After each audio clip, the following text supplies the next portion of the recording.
Hi guys, good evening. Ah, Ngayon po ay araw ng Martes. Okay? At sa mga oras na ito ay live po tayong muli para sa ating mga viewers. Yun, shout out nga po pala sa ating mga viewers diyan sa my PTC, Main at South, no? At sa lahat po ng nag-subscribe sa channel na ito. Okay? Ako nga po pala si Mr. Salvador Ibanales, okay? A naturopathic practitioner. Naturopathic practitioner. Ang naturopathic practitioner po ay isang pag-aaral patungkol po sa herbs na nakakatulong sa ating kalusugan. Kaya ngayon, pag-usapan po natin ang ating kalusugan kasi meron dyan nagsasabi na bigla lang daw po siyang nagkasakit, no? Minsan naman sasabihin ng iba na kung siya daw po ay magkakasakit kahit isang bisis lang, okay? Yun po ang i-correct natin, no? Pero bago po yan, ay batiin po natin ng magandang gabi po sa lahat. Okay po? Kaya kung ikaw po ay bago pa lang sa channel na ito, ay maaari po kayong mag-subscribe upang updated po kayo sa mga bago pang video na akin pong i-upload. Okay po? Ang pag-usapan po natin ngayon ay tungkol nga po sa kalusugan kasi meron tayong mga naririnig na kwento sa labas na ay si ganito biglang nagkasakit, dinala sa ospital kasi biglang nagkasakit, biglang nilang nagkaroon ng ganitong karamdaman. Okay? Meron naman tayong nabalitaan na si Poncio Pilato, si Juan de la Cruz, pag nagkasakit yan, minsan lang, no? Gusto ko lang malaman nyo na yung minsan at yung biglaan, hindi po yan biglaan. Akala nyo lang biglaan, pero yun po ay unti-unti na, no? Hindi natin alam na unti-unti na pala na nasisira yung kalusugan natin dahil sa lifestyle po natin. Kaya, pagka po nakitaan natin ng symptoms, akala nila ay yun ay bigla. Hindi nila alam na malala na pala yung naramdaman nila nung makita yung sintomas po, ano. So paano nga po ba natin malalaman? So ano po? Okay? So ayun nga pong pag-usapan natin, no? So ganito po 'yon.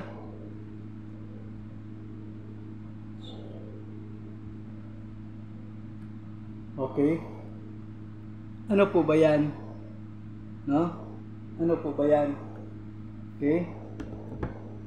3HT. Okay, 3HT.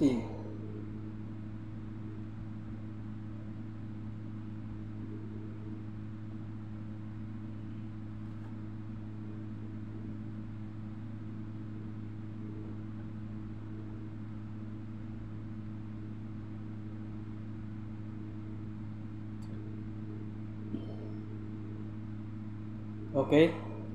Ano po ba yung 3HT? Okay? Ganito po 'yon.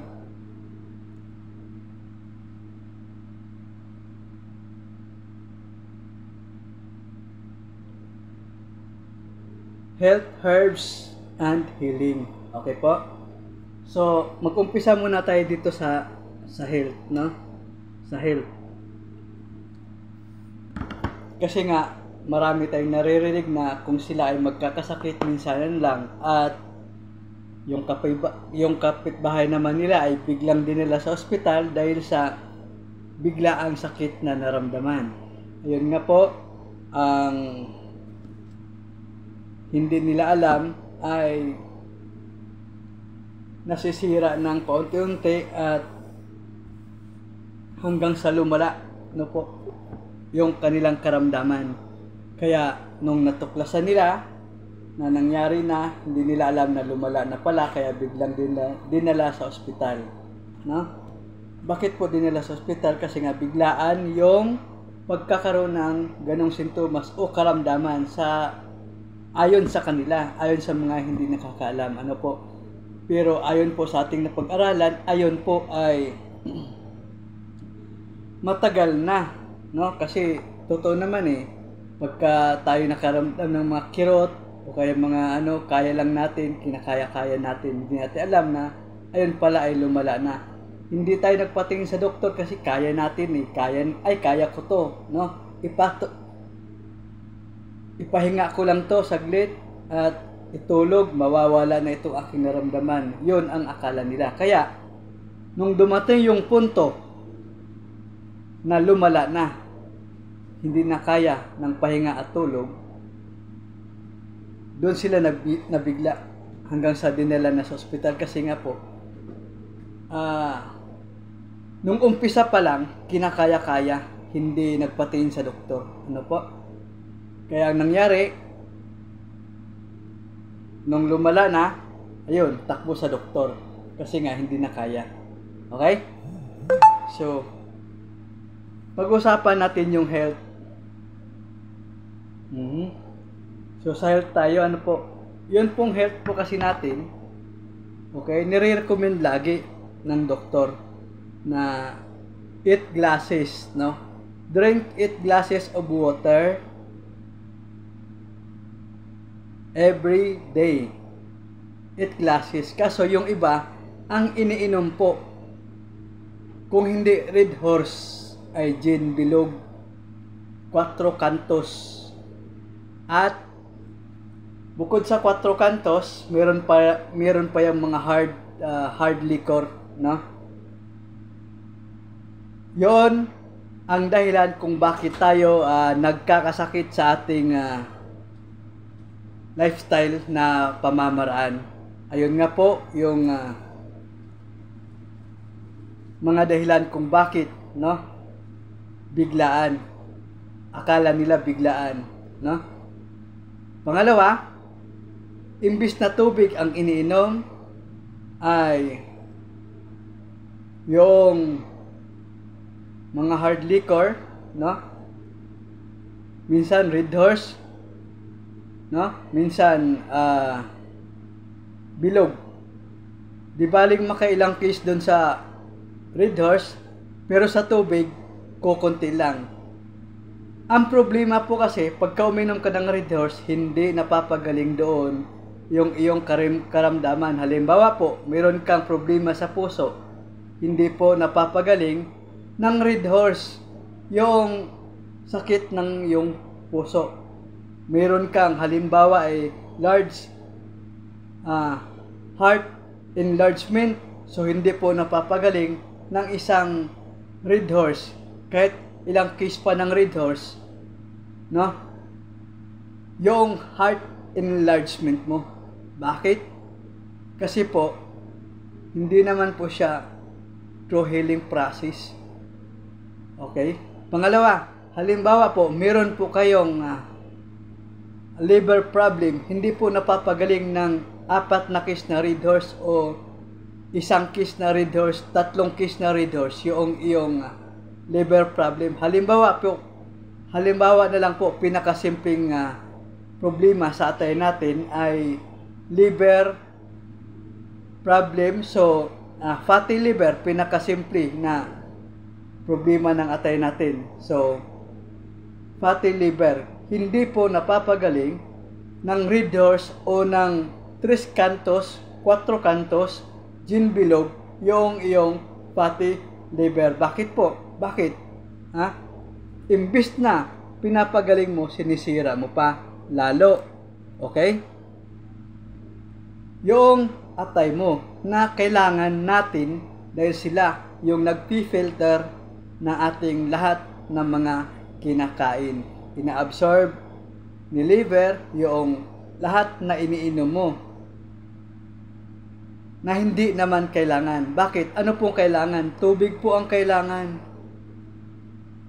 wala po akong napag-aralan na ang Red Horse, Gin Bilog at ang Quatro Cantos ay nakapagpapagaling ng isang taong may sakit. Kaya pagka mabalita mo na ng kapitbahay, biglaan na lang dinala sa ospital kasi nagkaroon ng ganitong karamdaman, bigla daw nagkasakit. Hindi nila alam na yun pala ay malala na. Hindi na kaya. Kaya dinala na sa ospital. Akala nila, biglaan, hindi nila alam na matagal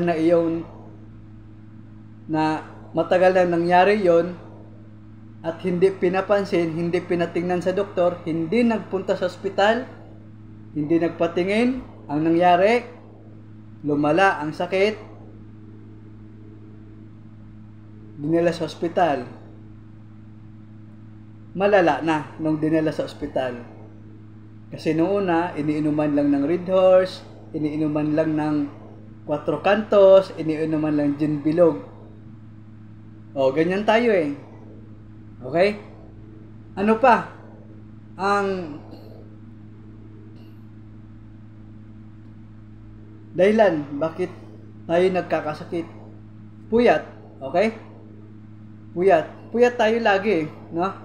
Ang problema, pagka tayo puyat, pagka po tayo ay puyat, hindi po tayo, wala po tayong panlaban, no? Hindi po tayo umiinom ng mga vitamins na sana ay pampalakas ng ating katawan at immune system, no? Makakatulong sa ating kalusugan.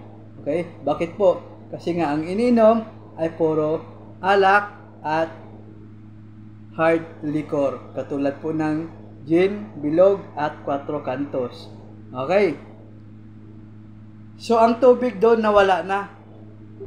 Okay? Nawala na po ang tubig doon.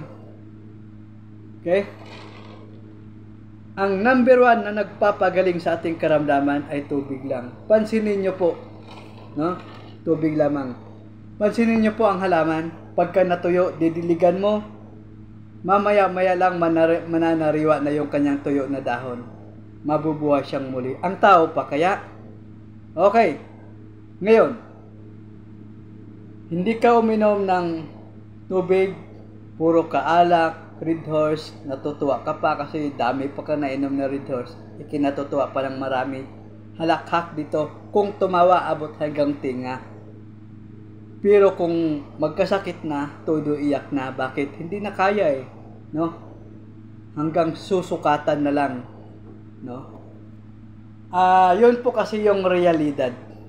Imbis po kasi tubig ang ating iinumin, nandun tayo sa parte na ito na yun naman ay hindi dapat inumin kasi nga hindi naman kailangan ng ating katawan. Ang tubig ba kailangan nating katawan? Opo. Ang tubig po ay kailangan nating katawan. 70% kailangan sa mata. 70% kailangan ng tubig ang liver. 70% kailangan ng tubig ang kidney. Kailangan ng kidney ang tubig. 70% kailangan ng baga ang tubig. 70% kailangan ng puso ang tubig kasi ito ang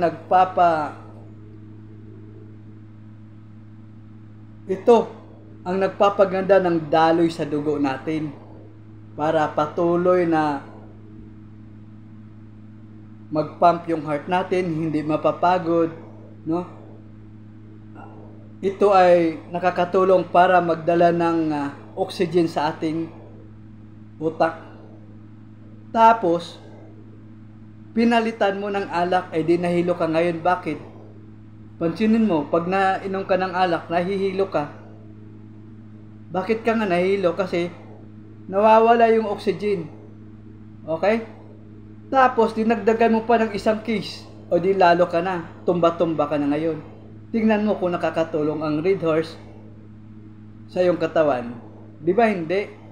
Pagkatapos niyan, hindi lang yon, nahilo ka. Akala mo okay lang. Natutuwa ka pa. Kasi nahilo ka na. dinagdagan pa ng isang case. Sige, tuloy ang inom. Ang hindi mo alam, nasisira ang atay mo. Anong mangyayari? Anong mangyayari sa iyo pagka nasira ang atay mo? Magkakaroon ka ng hepatitis. Di nakakasira ang, hindi pala nakakatulong ang inom. Di ba? Hindi nakakatulong ang pag-inom, bagkus ito ay nakakasira pa ng ating kalusugan. Kung sa tubig ka. Okay? Palalakasin nito ang malabo mong paningin. At pasisiglahin nito ang tissue at cells natin na humihina dahil sa yun nga, real talk na lang tayo, humihina dahil sa katandaan natin, no? Dahil paglagpas nga po ng 40 natin o 40 pa, 30, humihina na yan. So dapat doon pa lang pagpasok ng 19, nagpapalakas ka na ng immune system mo at ng katawan mo. Bakit? Hindi naman sa humihina, naubusan lang ng vitamins yung katawan natin. Okay? At ang tubig din mismo ay nakakatulong para maglusaw ng mga bukol sa ating katawan. May quitter ka, lymphoma, bukol sa iba't ibang parte ng katawan, magtubig ka. Yung sinasabi ng doktor na ano ba yon? 38 glass tama of water, recommended nila yon. 3 glass of water, okay, 3 glass of water every day. Kulang pa yon pagka ikaw ay mayroong karamdaman, halimbawa nilalagnat ka tapos 3 glass of water lang every day. Kulang yon. Dapat nga dagdagan mo 4 hours. 4 glass of water every day, every 2 hours. Bakit? During the fever, naglilinis yung katawan natin, nagdi-detoxify para maalis yung mga foreign bacteria na nakatira sa katawan natin. Pagkatapos ang ininom mo alak, di nahilo ka na. Wala nang function. Okay? Wala nang function. So ano pala ang number 1 na gamit sa kalusugan natin? Tubig, walang iba kundi tubig. Nakakatunaw din ng kanser ito. Nakakatunaw din ng kanser. Okay? Ngayon, may sakit ka na, hindi ka pa nagpa-doktor. Anong kailangan? Okay? So dapat ayaw mo magpatingin sa doktor, may alam ka ano dapat ang gagawin. So, dito na papasok ang herbs. No? Dito na papasok ang herbs. Bakit? Ayaw mo magpa-doktor, ayaw mong pumunta sa ospital kasi wala kang pera. Pero nagkasakit ka. Problema ba yan ng pamilya? Problema yan. Dahil kung hindi problemahin yan ng pamilya, lahat kayo magkakasakit dyan. Kaya, dapat may pananggalang ka. No? Ano dapat? Herbs. So, herbal. Anong magagawa ng herbal? Okay? Ano naman ang herbal? Okay, halimbawa, meron kang cancer. Ano ito? Mangustin. Okay, Santox. Ang mangustin ay kilala sa tinatawag na queen fruits. Queen fruits kasi siya lang yung prutas na nakakatulong upang pigilan ang paglaki ng cancer cells. Okay? Nakakatulong ang Santox na may ingredients na mangustin upang pigilan at ma-prevent ka, malayo ka sa tinatawag na cancer cells. Okay? Ano po ba itong cancer cells? Ito yung uri ng cells na lumalaki pagka po ikaw ay naging pabaya sa iyong lifestyle. Ang dami mong kinakain na kung ano-ano, ang dami mong ginagawa sa buhay mo na hindi naman dapat gawin, mag-activate si cancer cells. Lalaki yon, lalaki. Pagka ininom mo si Santox, pipigilan nun ang paglaki, pipigilan nun hanggang sa paliit at nang mawala yung cancer cells mo. Ano ang matira? Good cells na lang. Sino si good cells? Si good cells ang nakakatulong para pagandahin ang iyong kalusugan. Si good cells po ang may karapatan upang paunlarin at pagandahin ang iyong kalusugan. Pagka meron kang good cells, gaganda ang iyong kalusugan. Huwag lang sumama si cancer cells. Good cells and bad cells, yun po yun. Okay. Ano pa? Yung pinag-usapan natin kanina, puyat ka, no? Puyat ka, tapos nagiinom ka pa, edi lalo ka pang napuyat. O, bakit ka mo? Hindi naman nakakatulong. Yung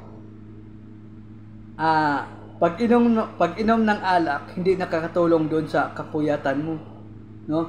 Kaya kailangan nakakatulog kasi naubusan ka ng oxygen. Kaya kinabukasan, anong maramdaman mo? O, di ba? Dahil uminom ka ng alak, malayo, no? Malayo sa'yo yung ganda ng kalusugan. Malayo sa'yo at malapit ka doon sa masamang kalusugan. Pwede kang magkasakit. Sabi ko nga sa'yo, pagka uminom ka ng alak, hindi lang yung pagkahilo yung iyong maramdaman, kundi pati na yung pagkasira ng iyong kidney. Magkakaroon ka ng liver problem. Umpisa yan, fatty liver. Pangalawa, hepatitis. At ang pagkalusaw ng iyong atay kasi nga you're a drinking master, no? Okay. So, anong gagawin pala pagka tayo ay nainom? Ang sabi nga, drink moderately. So, bawal palang damihan. Kasi nga, nahilo ka na, dinamihan pa, dinagdagan mo pa ng isang case. Dinasira na lahat-lahat ng organs mo. Okay. Tapos, wala ka man lang panlaban. Okay? Anong gagawin natin pagka po tayo ay nainom? Dapat meron ka nito. Okay? Pink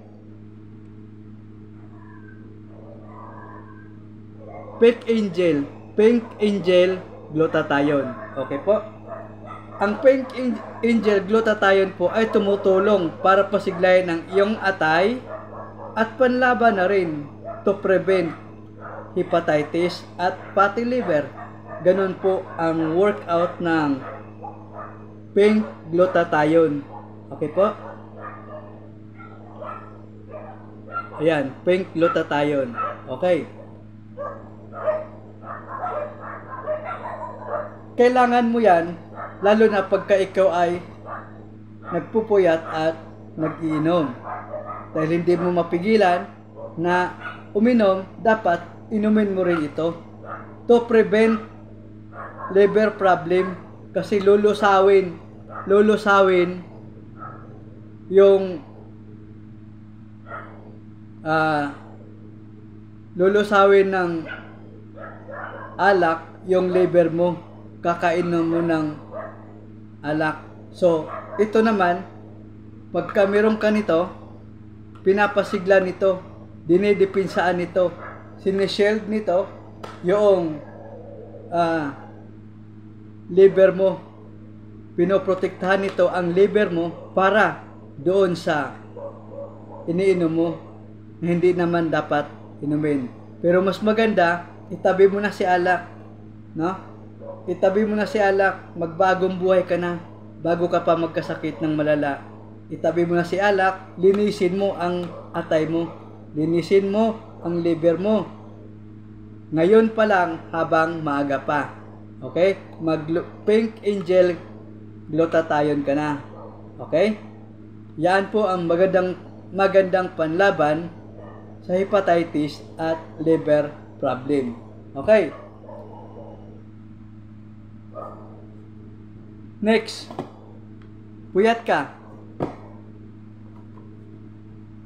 Puyat ka, wala kang vitamina na panlaban. I-rescue 5 mo na yan. Puyat ka, i-rescue mo na yung kalusugan mo. Dahil nung time na dapat matulog ka, magre-repair sana yung katawan mo. Habang natutulog tayo, nagre-repair ang katawan natin. Kaya lang, puyat ka, hindi ka nakatulog, gawa ng lifestyle natin o kaya trabaho natin, overtime tayo sa work. Kaya, overdue na rin yung katawan natin. Walang panlaban. I-rescue mo na yan. I-rescue mo kalusugan mo. No? Walang ibang tutulong sa'yo. Kundi ito lang. No? I-Tro-C mo na yan. Dahil ang Tro-C ay isang vitamin C na nakakatulong sa ating kalusugan. Bukod dito, kung meron ka pong cancer cells, pinapahina po nito ang cancer cells nang dahil sa vitamin D. Okay po? Vitamin D lamang po ang makakatulong para ma-prevent ka doon sa tinatawag na cancer cells. Okay? Bukod po sa mangosteen, meron din po tayong Tro-C. Ayan po. I-rescue mo na yan, yung kalusugan mo, bago pa mahuli ang lahat. Okay? Dala rin po nito ang zinc kung makakalimutin ka dahil sa sobrang trabaho mo, sa kasipagan mo. Zinc po ang